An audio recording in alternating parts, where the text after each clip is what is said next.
रहस्यमय रक्षक और खोए हुए रहस्य। पैरों की आवाजें करीब आ रही थीं।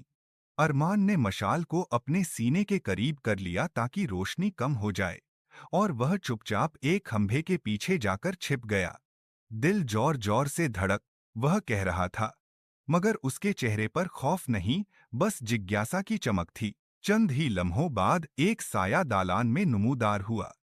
साया किसी इंसान का था, मगर उसके चलने का अंदाज अजीब था, जैसे उसका जिस्म भारी हो या वह किसी वजनी लिबास में मलबूस हो। अरमान ने अपनी आंखें सकीड़ कर देखा और फिर हैरत से सांस रोक ली। ये कोई आम इंसान नहीं था। ये एक बुजुर्ग महाफिज था, जिसका लिबास सोने और चांदी के तारों से बुना हुआ था।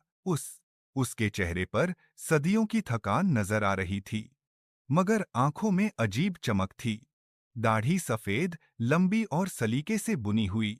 सर पर एक ताज सजा हुआ, जो मिट्टी और धूल से अटा था, मगर फिर भी अपनी शौकत बरकरार रखे हुए था।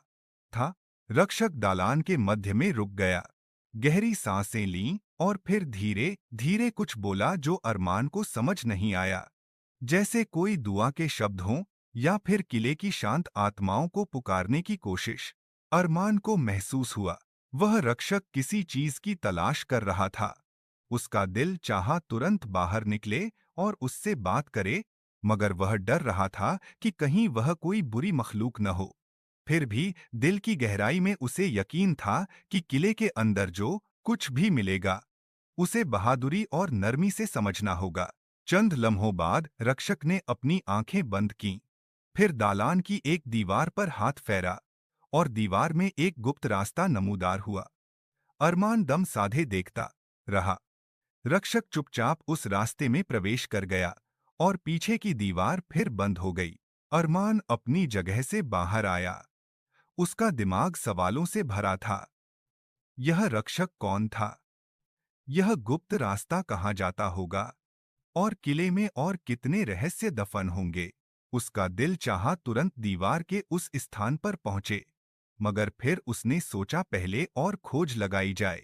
वापस मुड़ा तो नजर पड़ी किताबों पर जो लाइब्रेरी के कमरे में पड़ी थीं। अरमान ने उनमें से एक मोटी नीले चमड़े की किताब उठा ली। पन्ने पलटे तो उसमें किले का नक्शा नजर आया। यह देखकर अरमान की खुशी का ठिकाना न रहा। नक्शे में किले की कई गुप्त राहदारियों, कमरों, खजाने के कमरों, यहाँ तक यह भी एक भूमिगत नहर का उल्लेख था। उसे समझ आ गया था कि यह कोई साधारण किला नहीं